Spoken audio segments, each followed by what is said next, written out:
I'd like to call this meeting of the Show Low City Council to order, show that all council members are present. At this time, I've asked Councilman Hatch to lead us in the invocation. I will lead us in the pledge. If you all like to stand and join us.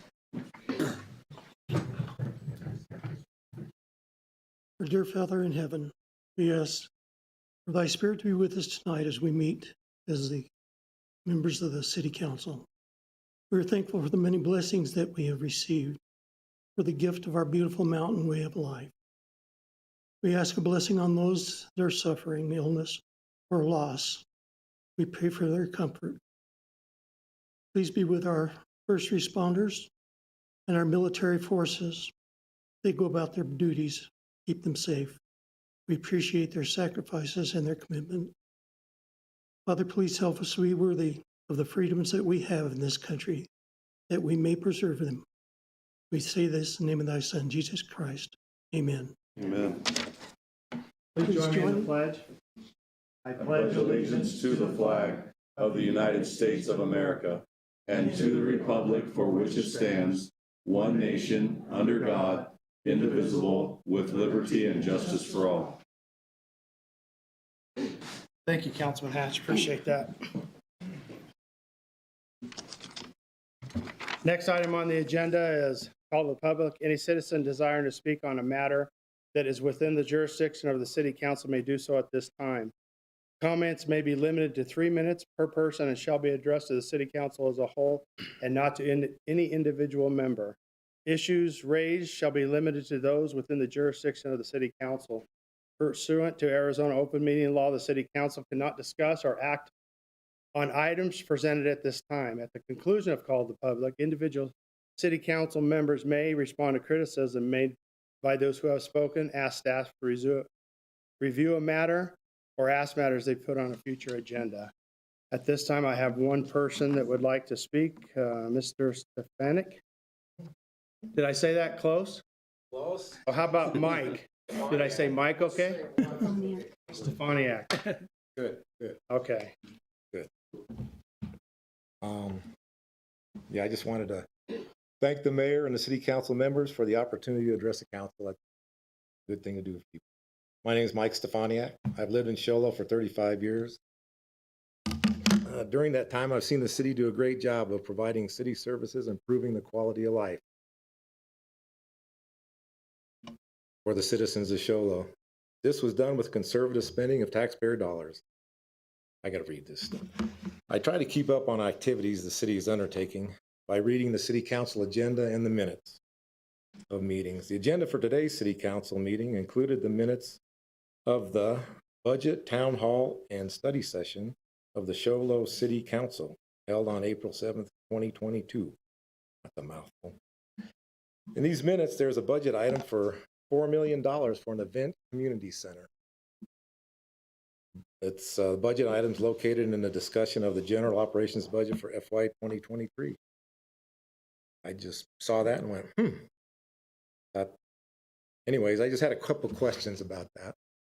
I just would like to have clarification if this event community center is the same event center that the city has been doing feasibility and funding studies on for the last couple of years that I know. These feasibility studies estimated the cost of that event center to be around $27–30 million. So I would just like to know that if it's the same event center you're talking about in the $4 million thing. And also I'd like to know what the $4 million will be spent on. Was there a plan or program of work that generated the $4 million figure to put in that event center? That's what's the $4 million for? Two questions. That's it. Well, we can't deliberate that at this meeting, but we can have staff get with you and explain it all to you. And that's why we do those budget meetings, is for questions like that. So if staff could meet with him and explain some of those questions, we're more than happy to do that.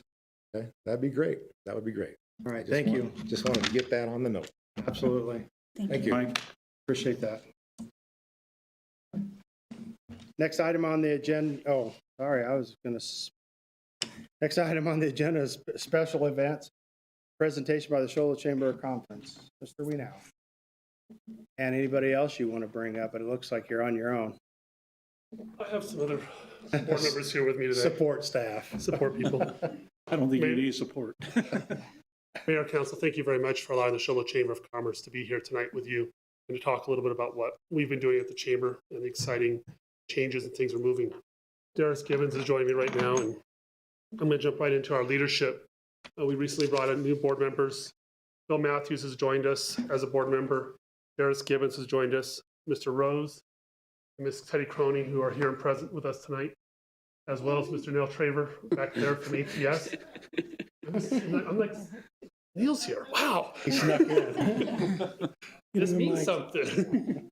No, appreciate all of them. They've all stepped up on their board and have been part of it and have been contributing to the different committees and our leadership role here in the city of Shola and the greater White Mountain area here. Other members are Martina Webster with the Shola Film Festival, as well as Mr. Brant Clark, Councilman Brant Clark. So thank you guys very much for being here tonight. And you guys want to have a seat for a moment, and if you have a question, I'll have you help out. One last person is Craig Boston with the Small Business Development Center. He's unable to make it with us tonight. He's also been helping on the board and working with us in one of our committees. And our past chair is Tricia Spear. One of the first things my logo's didn't come out the right way. One of the first things we did is we get into some committees. We started organizing ourselves, just so you know what we're focusing on, is revitalizing membership. Craig Boston and Bill Matthews are helping with membership, working on our special events, moving forward with both our funding special events and those that represent the greater business community up here. Our finance committee helping us to get centered and working forward, as well as governance, which oversees the Tourism Information Center, and overall helping us work as an effective board of directors. Currently, we do not have an executive director. I'm acting in the capacity for executive director as well as president for the chamber right now in moving things forward. Our membership, things we've put in place. Business First Wednesdays. The first Wednesday of every month, we have a networking breakfast where we invite local businesses and members to come out and be a part of it. We also give our businesses a chance to talk about and showcase what they're doing to educate our other members. It's been very effective, and we've had a consistent number of people participating in that. We're continuing our business after hours. This is a after work opportunity for businesses to showcase their business on site, talk about what they're doing and get people involved. We're continuing with our ribbon cuttings, which many of you attended. We were part of the Cal Ranch ribbon cutting. And just a side note, this weekend, the House at 11 a.m. is having a ribbon cutting, if any of you have an opportunity to be a part of that.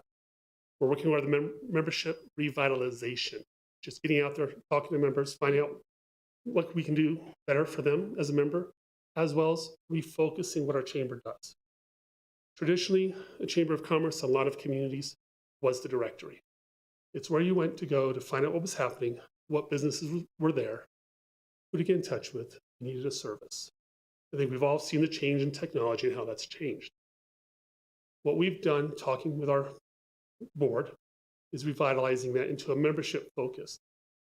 You as an individual are the member of the chamber because you are really going to receive the benefit by participating in the networking opportunities, by participating in the leadership opportunities. You may represent the business, but you are actually the member of the chamber representing a business.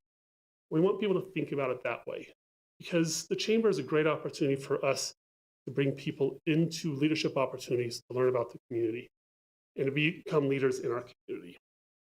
The last one is our member mixers, and these are still moving forward. These are evening chamber-focused mixers, and you'll be hearing more of those as the summer goes into place. Business First Wednesdays, one of the things I wanted to mention, we've been very blessed about this, is we're working with the Senior Village and Meals on Wheels.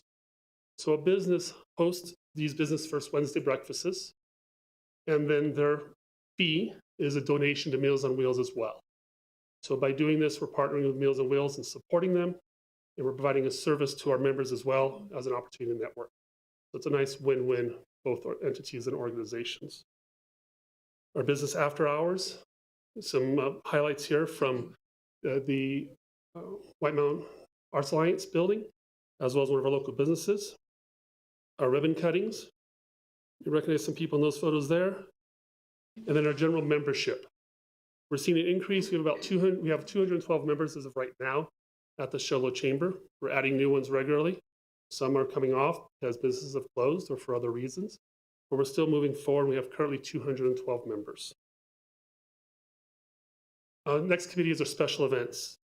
Shola Days, Derby Down the Deuce, our annual award gala, which we're planning for this fall and winter, fundraisers, as well as educational presentations are some of the special events we have lined up to do for our members and in the community. The first one we want to talk about is Shola Days, June 10th and June 11th. I want to make sure we invite everyone to be a part of this. What's different about it this year is on June 10th, we really want to talk about the businesses to host something at their location, at their venue, at their place of business, and allow us to advertise it. The idea is let us advertise it and generate people going into the businesses, finding out about something new, discovering and experiencing Shola and the fine businesses we have here. It can be from the Historical Society hosting a special conversation about Shola and the history, to the cornhole tournament happening at a local venue. But the idea is just let's get people out into the community on Friday, the 10th.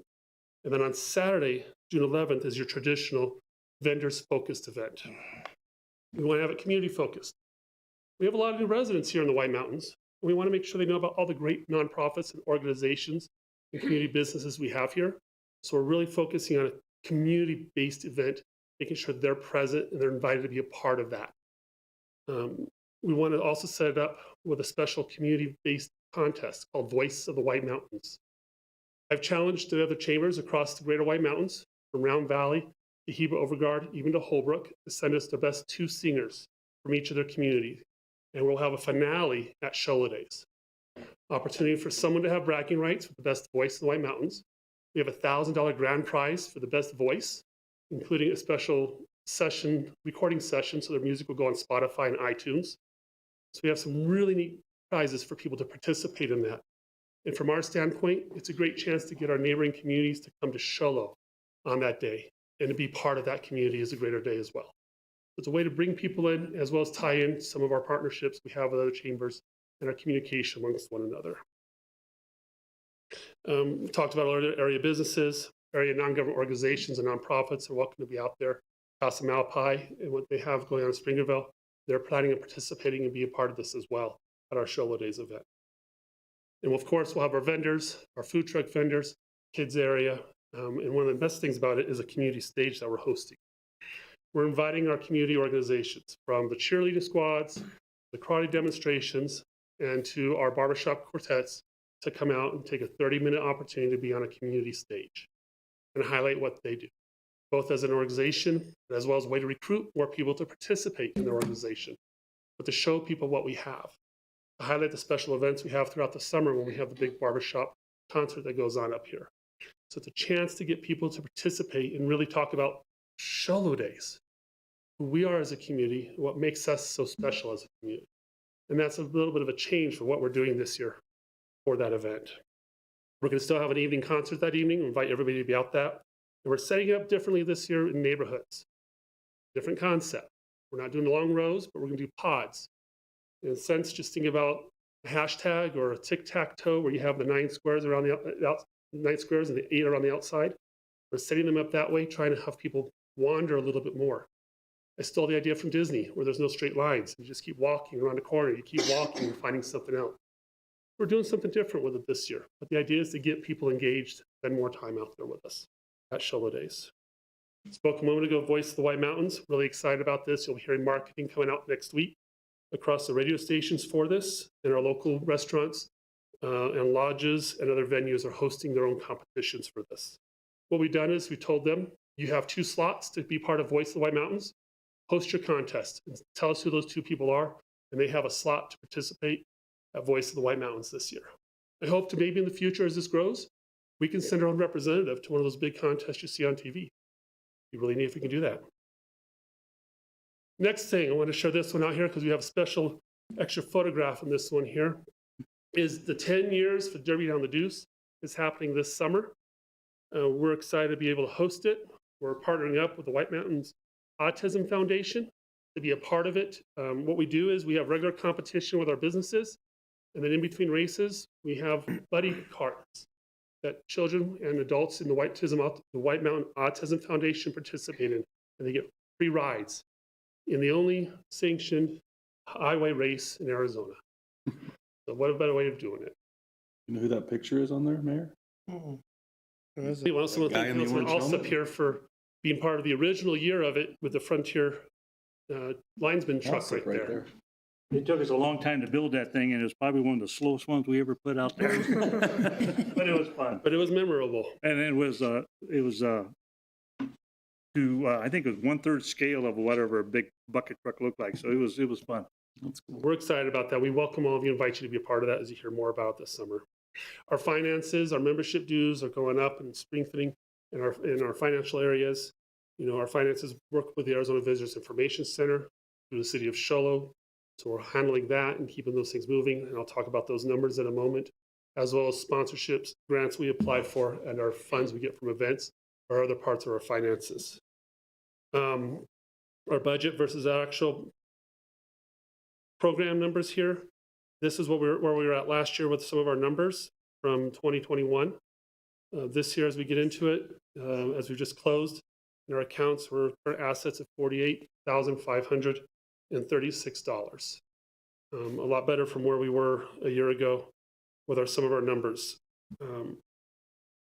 Our total assets, including our building, it puts us just at under $200,000 of total assets for the chambers. So we're moving the right direction, becoming more sustainable long-term.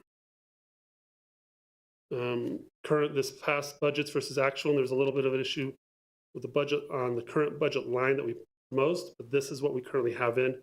We've generated $28,625 from our different sources of income. Some expenses from our wages. We only spent just under $7,000 for our Tourist Information Center wages. Equipment and total assets, I mentioned that a minute ago. There was a duplication of a slide there. Please for that. Liabilities with what we have right now, I wanted to include this. What we have going out, the big part of that is our building towards the bottom of the long-term liabilities. And this is the loan that we've had on the building that will be coming due here in the next year. So we are addressing that and looking forward to being able to resolve that. Other items on our liabilities. And lastly, and just wanted to share that with you. So we're at 199,000 our assets and just under 90,000 for our total liabilities. Governance, talked about that earlier. So our board's overseeing the Visitors Information Center, making sure we're doing what we need to do there. One of the biggest issues we've had are the other chambers and the ability to receive things back from them from an information standpoint. People aren't mailing things out anymore. We have a chance, we try to pick them up, to bring them up. So that's been one of the hardest things, is getting the information from other chambers. We're working on getting our information out though, publicizing and getting out there. I'll share some of those numbers here in a moment. Chamber functions, just what does a chamber do is one of the things we're focusing on. And board and chamber development is something we've just done. We had a board retreat where we had our members come out. We sat down with them. We looked at what we need to do short-term and long-term. Part of that conversation I had a minute ago about members versus directory. That's where some of that came from, is we're a membership organization working to move for our members. There's the Visitors Information Center numbers. As of the first quarter, we've had 522 people come in. Talks about our web stats as well. You can see we've had increasing numbers go across there. And these are the people who are walking in. A nice one to see is our foreign countries. You know, March this year, we had 14 people come in from foreign countries to the chamber. Previous from 21 to 22, we had one during 21. We had 16 so far this year. 1,600% increase. Some great numbers driving us there. Yeah. Other information you can see on here from local perspective, we still mainly have locals coming in visiting with us, being a part of it. The out-of-state do come through. And looking from last year, you can see a big change in the out-of-state from 48% for 22. The last year was only 32%. So a lot more people coming in from out-of-state this year. So I'm going the wrong way back with this here. There we go. Oh, it didn't quite transfer over nicely. What these stats were, we had locally, we had an increase of 85% locally. Out of state was 214% increase of participants, 143% increase of in-state. And like I mentioned a minute ago, foreign countries was a 1,600% increase. So they found Show Low across the for water. Our social presence, we've been highly working on that. Courtney Payne, who handles our tourist information center, has been handling our social posts. This gives you an idea of our post reach right now. Just in the last 3 months, going from around just under 12,000 a month to almost 19,000 in March. We've been building more awareness out there. Our page likes.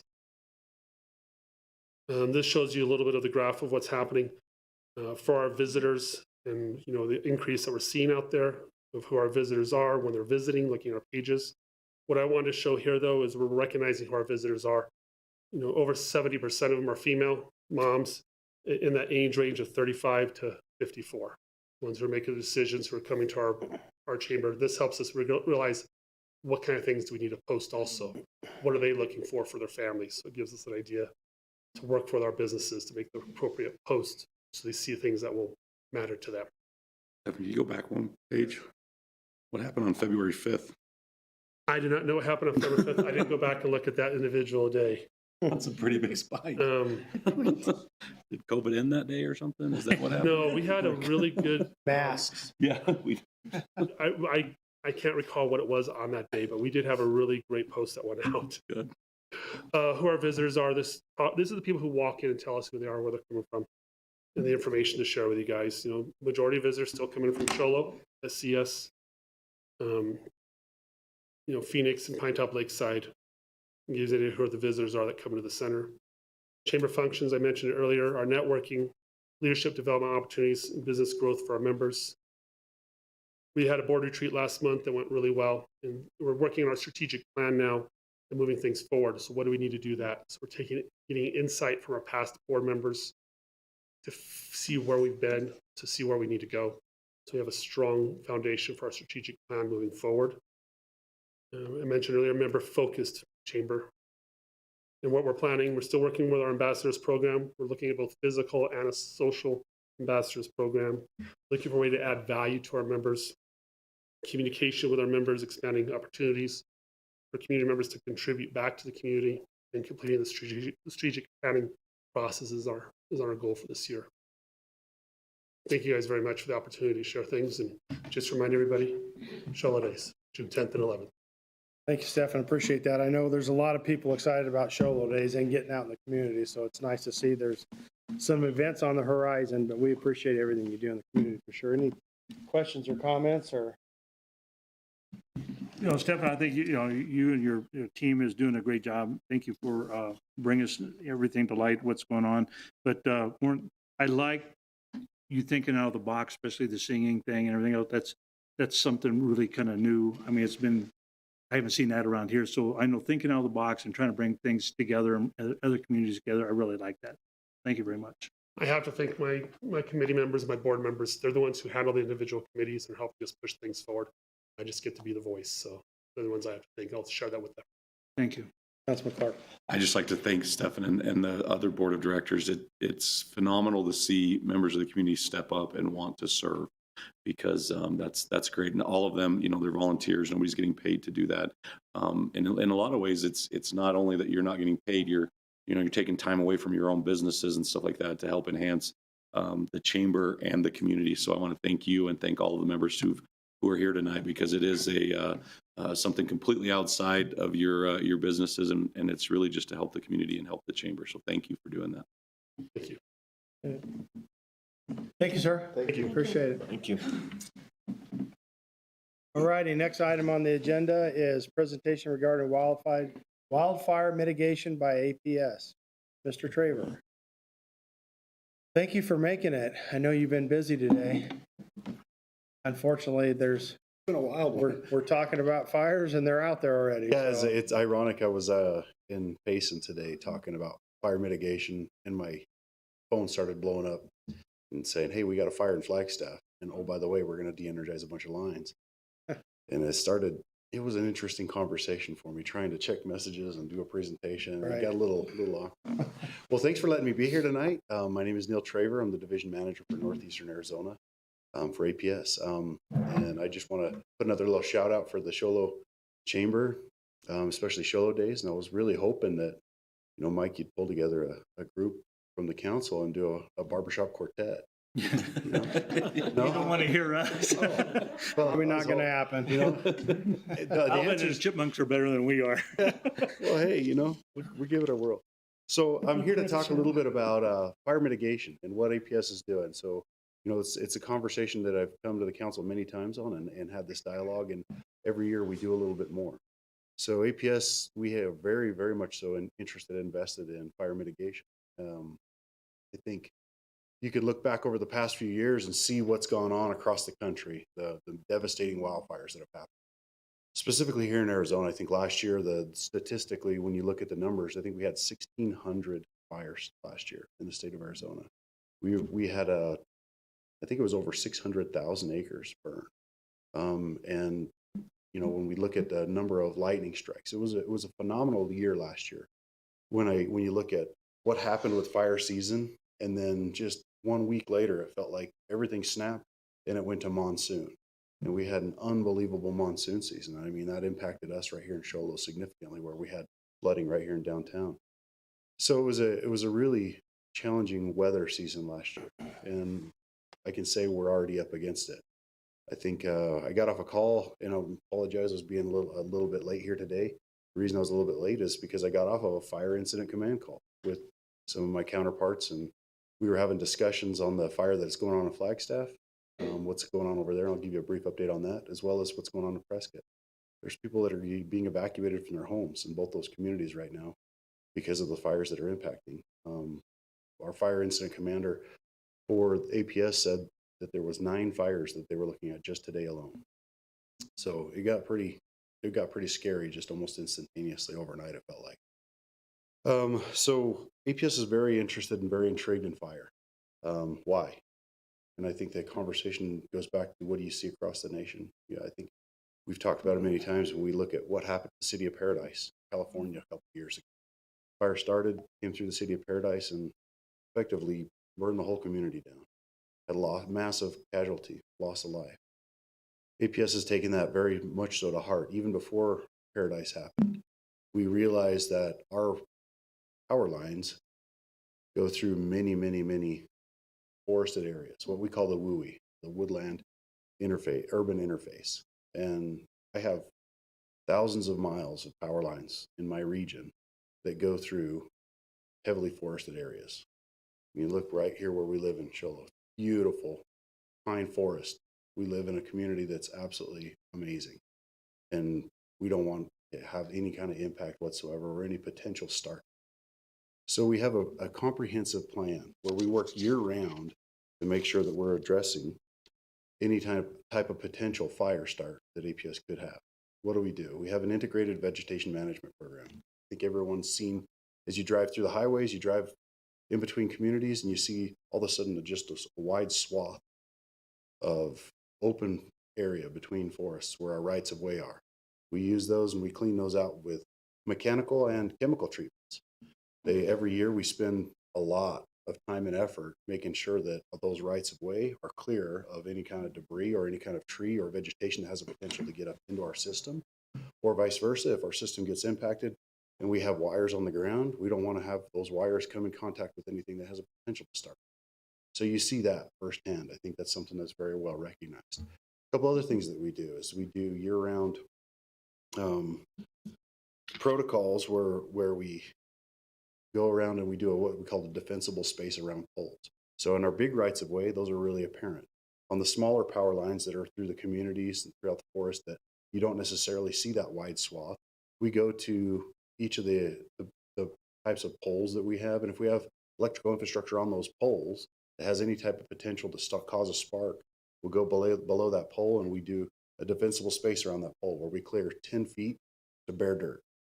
So that way, if there is a spark or something that happens, it lands in a bare dirt, doesn't create any spark.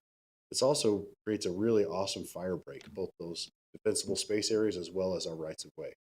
The fire coordination groups and the incident command groups, they absolutely love APS's rights of way. And they use those as starts for backburn to kill fires off, or, hey, we're going to allow it to come up to APS's infrastructure and stop. So we get a lot of thank yous throughout the state with our first responders.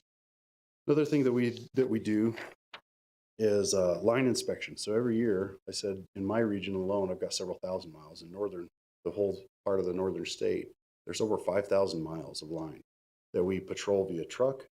We walk them, we use drones, every kind of form of patrol that we can do every year during the spring. After the big snowstorms and impactful storms have hit our system, we go through and we inspect all of our equipment, make sure that it's in good working order, that there's nothing out there that has a potential to snap and break. And if we do find something, we make sure that we get out there and fix it before fire season starts. And so, we spend a lot of time working through that.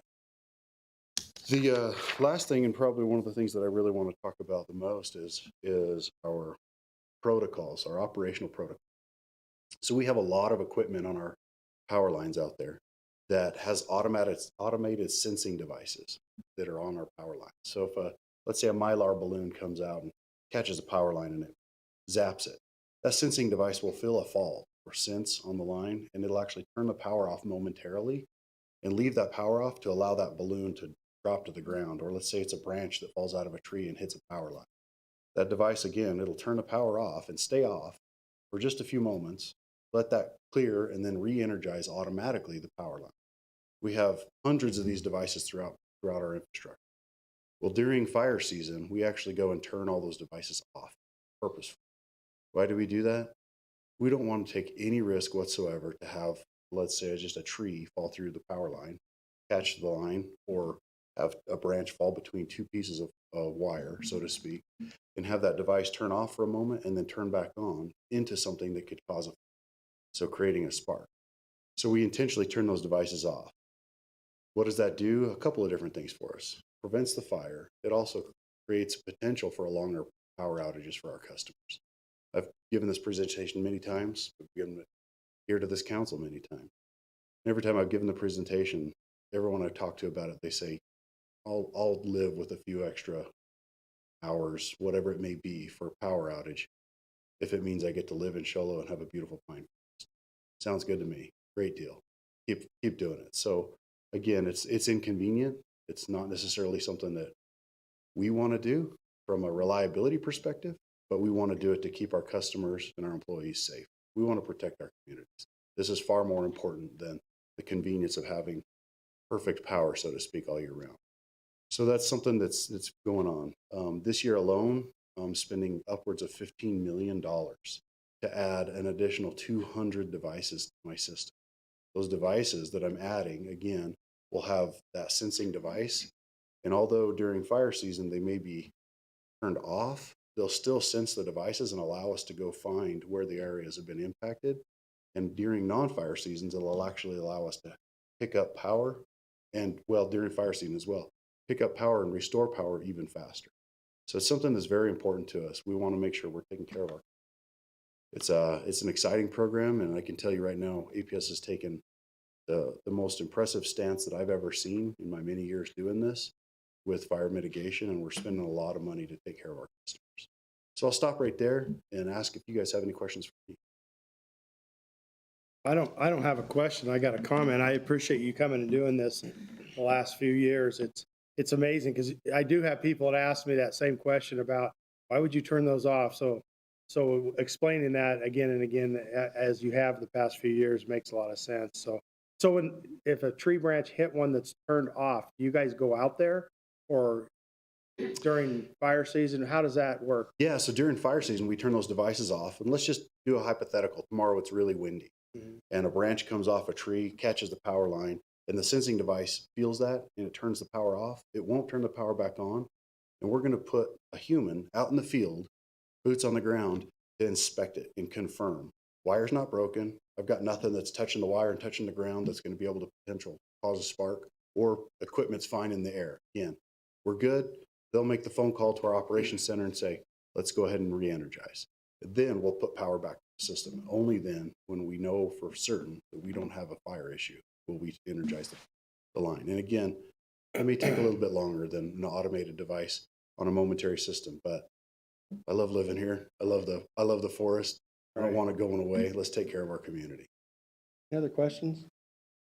Comments?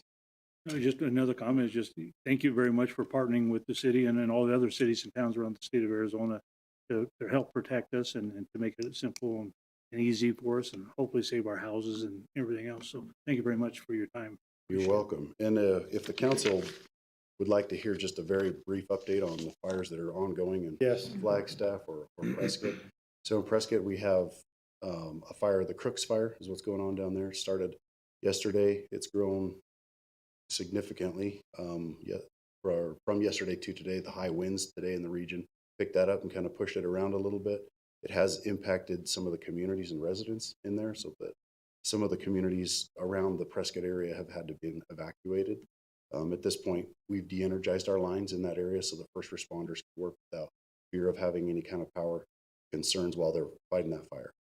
Flagstaff, same kind of thing. That fire, rough estimate, went from effectively very small fire to 6,000 acres today alone.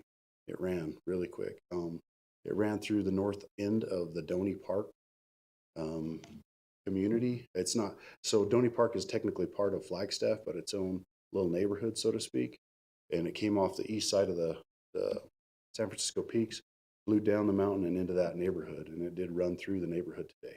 Again, we de-energized those customers in that region, again, intentionally to try and keep our first responders safe and to make sure that they can go in there and fight those fires without any potential energy hazards. So those customers are still out of power. They'll probably be out of power till tomorrow. And we're hoping that we can actually put our crews in only after we've been released by the fire to go in and confirm what's impacted the system. What do we need to rebuild? What do we need to do? So I'll be late night tonight, running a lot of things down, trying to chase that stuff down. So just a brief update on that. It's real. It's happening right now. Please be firewise yourself. Use your defensible space around your own homes. It's scary when you know somebody. You're talking to them on the phone and they're like, yep, it's going over my house right now. Well, you think about those fires that are kicking out, I think that the ones in Prescott, now the one in Flagstaff, and we haven't had any weather. So obviously don't know what caused them, but we need to be fire wise, like you said, now. It's no time, no waiting. The last two meetings we've had, we've talked about it, implemented. It's fire season. It's here. It's real. Right. So, and we appreciate that very much. Any other comments? Thank you, Neil. Thank you. Thank you. Thank you, sir. Appreciate it. Have a good day. Maybe you won't be busy, Neil. Doubt that. Yeah. I wish. All righty, next item on the agenda is consent calendar. I'll entertain a motion for a proclamation by the mayor proclaiming April 29th, 2022 as Arbor Day in Sholo, consideration of acceptance of American Rescue Plan Act funds from Navajo County, consideration of the regular meeting on April 5th, also the special meeting on April 7th. And also, I believe we had, also a study session on April 7th. Do I have anything you need to pull or any questions? I need to declare conflict for the consent agenda because I helped draft one of the items on it. So. Okay. Okay, I'll entertain a motion to accept the consent calendar as read. Got a motion by the vice mayor, second by Councilman Adams. All those in favor? All those opposed, same sign. Motion passed. Thank you. Next item on the agenda under new business, consideration of an application submitted by James E. Girardi on behalf of White Mountain Bay Submarine Veterans for special event liquor license for the 2022 Cruise in the Rim Car Show on June 4th, 2022 at Frontier Field. Mrs. Hall. Thank you, Mayor and Council. James E. Gerard, representing the White Mountain Base Submarine Veterans, submitted an application for a special event liquor license for the 2022 Cruise in the Rim Car Show at Frontier Field scheduled for June 4th. The license will allow the submarine veterans to sell alcohol during the event. There's an existing 6-foot chain link fence surrounding Frontier Fields where the alcohol will be sold and consumed. 2 entrance exit gates will be open for participants to enter and leave the area, which will be manned by White Mountain Submarine Veterans personnel to ensure no alcohol is brought in or leaves the premises. Additional submarine veterans will patrol and monitor the entire area to ensure there is no underage consumption. The Sholo Police Department performed a background check on the applicant and found nothing that would preclude approval of this special event liquor license. The application and action taken by the council will be forwarded to the Department of Liquor Licenses and Control, and unlike regular liquor licenses, the council's decision is final for application. And the applicant, Mr. Gerard, is here for any questions. Thank you. Any questions, comments, Question? motions? Councilman Alsop. I'll go ahead and make a motion if there's no other comments. We're good. Okay, I move to approve the application submitted by James E. Gerard for special event liquor license for the 2022 Cruise the Ranch Car Show on June 4th, 2022 at Frontier Fields, Shoalo, Arizona. I'll second that. We've got a motion and a second. All those in favor with the motion? All those opposed? Motion passed unanimously. Thank you. And I just want to thank, getting the car show back and getting things ready and getting things flying again. Just good to be outside and be around friends. So thank you very much. And it's Father's Day weekend, by the way. So go buy a car. There's always plenty for sale, that's for sure. Next item on the agenda is consideration of applications submitted by Melissa Seliger. I probably butchered that, but on behalf of the Southwest Arizona Sisters, Inc. for special event liquor license for the King of the Mountain Bull Team and Futurity Series on May 7th, 28th, June 4th, and June 18th, 2022 at Village Arena, Shoalo, Arizona. Mrs. Hall. Thank you, Mayor and Council. Melissa Seliger, I don't even know. I don't know how to say her last name either. So, representing the Southwest Arizona Sisters, Inc., submitted an application for a special event liquor license for the King of the Mountain Bull Team and Futurity Series scheduled to take place 4 separate days on May 7th, May 28th, June 4th, and June 18th, 2022 at Village Arena.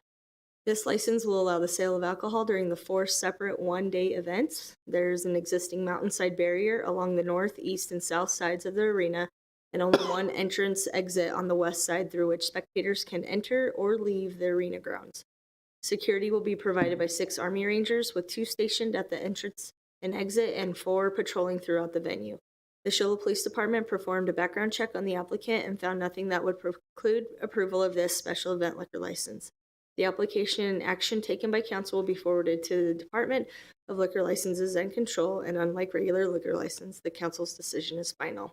And also, Mr. Austin Swenson is here if you guys have any questions. Ms. Hall, appreciate that. Any questions or comments or motions? Seeing none, I'll entertain a motion. Councilman Clark. I'll move to approve the application submitted by Melissa Selinger on behalf of Southwest Arizona Sisters Incorporated for a special event liquor license for King of the Mountain Bull Team and Futurity Series on May 7th, May 28th, June 4th, and June 18th, 2022 at Village Arena, Shoalo, Arizona. Got a motion, got a second by Councilman Alsop. All those in favor of the motion? All those opposed, same sign. Motion passed unanimously. Thank you. All right, next item on the agenda is consideration of approval of preliminary development plan for Forest Golf Cabins, a 12-lot subdivision located in Parcel A of Reserve Unit 1A at Bison Crossing. Mr. Tregaskis. Wow, you're going to read all those in your report? Justin What's always up with comes that? prepared. Well, the rest of the meeting's gone pretty well. I figure I got some time to fill. Hit a hiccup now, didn't we? Always come prepared. Philip Richards of Bison Crossing Preserve Villas LLC has submitted a preliminary development plan, or PDP, for a project to be called Forest Golf Cabin. Just an update, that name may change with the final plat. This project is to be located within Parcel A of Preserve Unit Number 1A at Bison Crossing and is approximately 3.32 acres in size. Maximum proposed total unit count is 12 units. Planning and Zoning Commission voted 6-0 to recommend approval of this PDP to the City Council, subject to specified conditions. Ordinance number 479, approved by the City Council on October 17th, 2000, established the Bison Crossing PUD. This PUD established the criteria for development within Bison Crossing. Ordinance number 2005-31 was approved by the City Council on December 2nd, 2005, which amended the conditions of ordinance number 479. The conditions of ordinance number 2005-31 have been included in the packet. The PDP for the Preserve at Bison Crossing was approved by City Council on May 1st, 2007. And the final development plan for the Preserve Unit 1 at Bison Crossing was approved by City Council on October 16th, 2007. An amended final development plan was submitted by the applicant to split the Preserve Unit 1 at Bison Crossing into 2 units due to market conditions. The Preserve Unit 1A and 1B at Bison Crossing were accepted by City Council on July 15, 2008.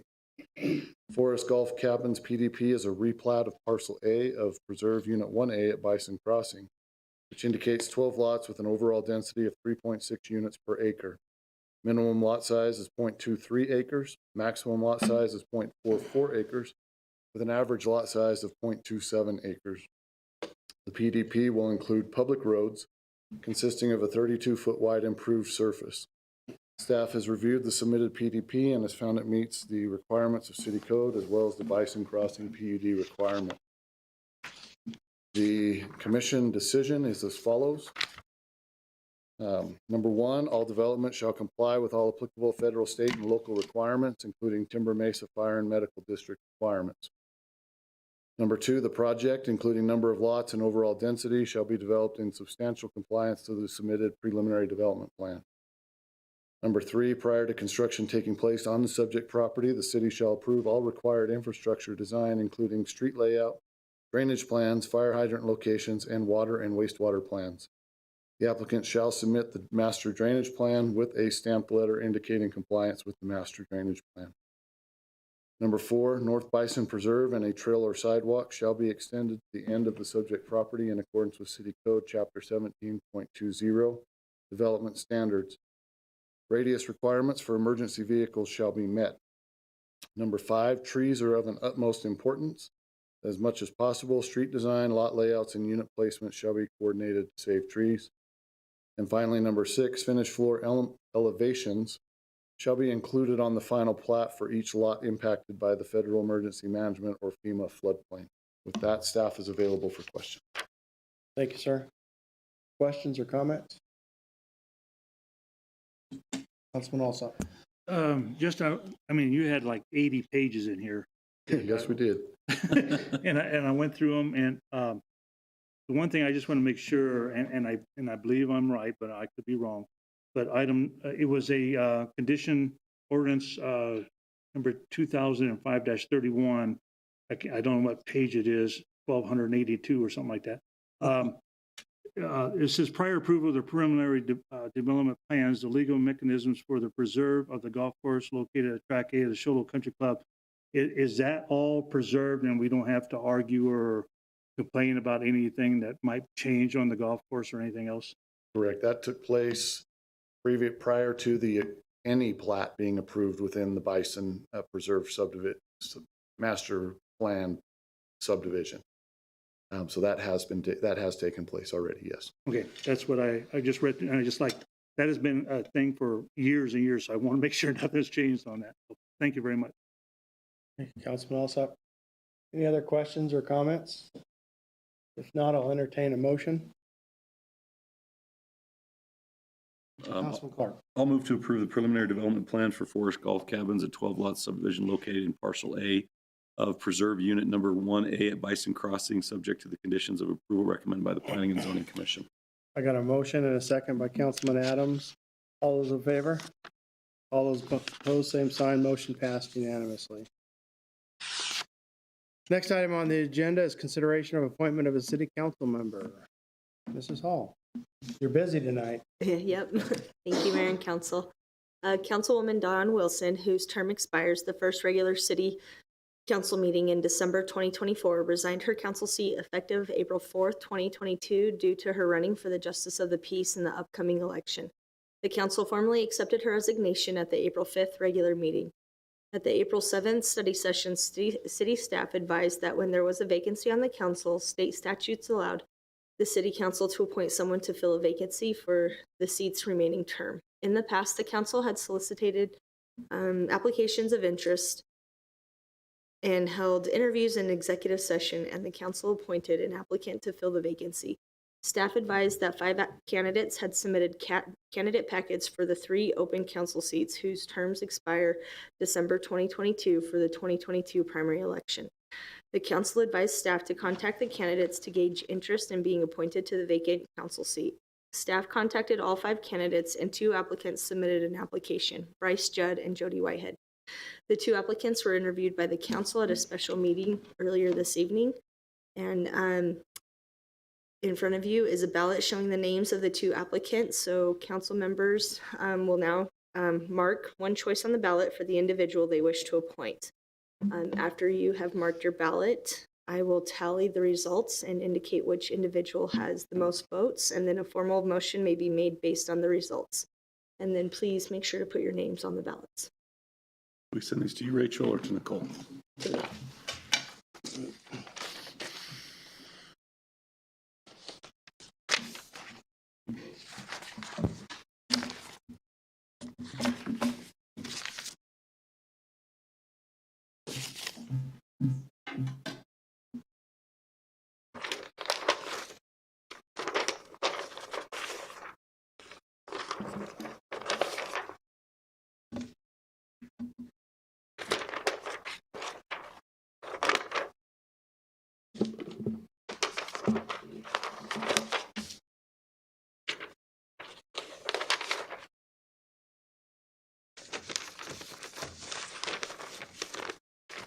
All right, so it looks like Bryce Judd has the most votes. Thank you. Mhm. Appreciate that. Councilman Clark. I'll move to appoint Bryce Judd to the Shola City Council for the term expiring in December 2024. Got a motion, second by Councilman Alsop. All those in favor? All those opposed? Motion passed unanimously. Thank you very much. I appreciate you guys going through that today. I told you earlier when you both came in there, it's very intimidating, and I know I went through it a few times, just planning and zoning. So we appreciate your involvement and good luck on your running for city council. I appreciate it, and welcome, Bryce. You bet. I think that's a conversation that we need to have. Councilman also. No, just congratulations. Thought you raised your hand. Appreciate it. Vice Mayor. Welcome, Bryce, and Jody, thank you for applying, and we wish you the best in your run for election. It takes a lot of dedication, and these people have it, so welcome again. Yes. Two good candidates for sure. Appreciate that. No other comments? Okay, next item on the agenda is summary of current events. Welcome back down there at the end, Councilman Hatch. Good to see you again. Thank you for all the good comments I've received, and thank you for your interest. Absolutely. Thank you, Mayor. Just one, I'm going to miss the first meeting in May. I'm going to be on a little bit of vacation. I have a grandson that's serving in the Air Force at Shepherd. It's in technical school.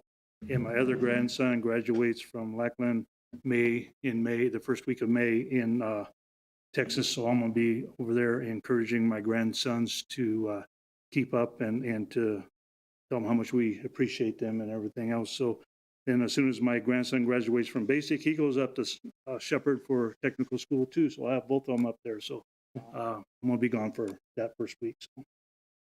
I completely understand that. Family's definitely more important. Councilman Adams. Hey, I'd just like to tell everyone to please be careful. Fire season. We love our outdoors and we like to keep it beautiful. And if there's anyone new coming to our area, our museum is amazing. Please go and check it out. Thank you. Vice Mayor. Last week, Neil Thompson passed away. Neil's been a member of the community for many, many years. He served as the CEO when Montel was in the City Hall building that's there currently.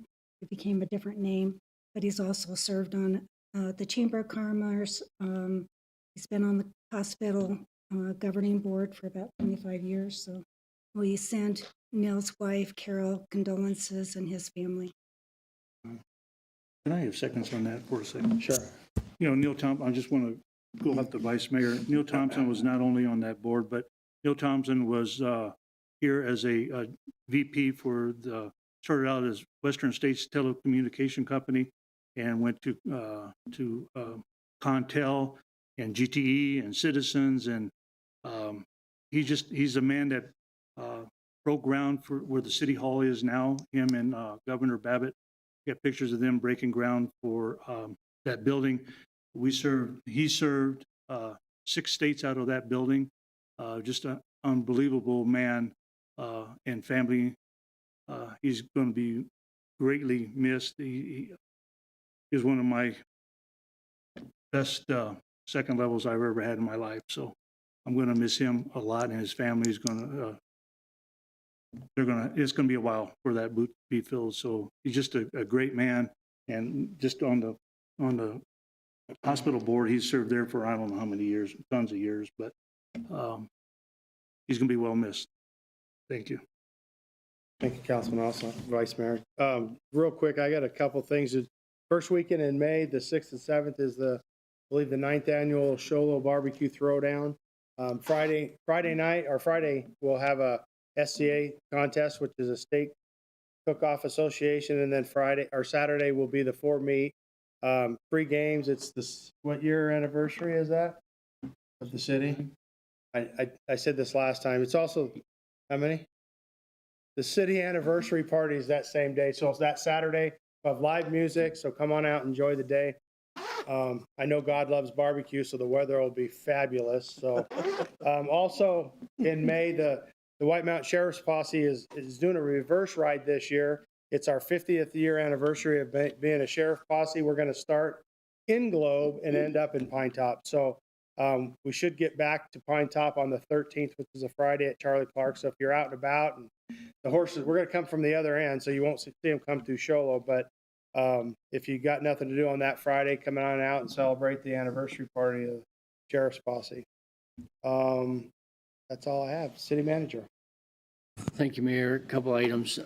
Our annual MLK Day of Service, that's where volunteers will work on a community project, is Saturday, April 30th.